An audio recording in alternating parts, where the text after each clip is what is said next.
39. The position of a toy locomotive moving on a straight track along the x-axis is given by the equation x equals t cubed minus 6t squared plus 9t, where x is in meters and t is in seconds.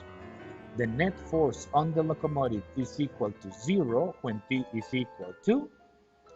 Well, one thing to remember here is according to Newton's second law, the net force should be equal to mass times acceleration.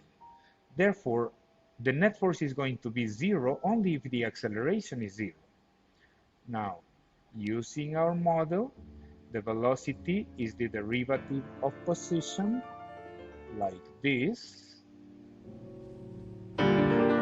and therefore the acceleration is the derivative of velocity, like this, and this acceleration is equal to 0 only when the time is equal to 2 seconds. So that is, of course, option B.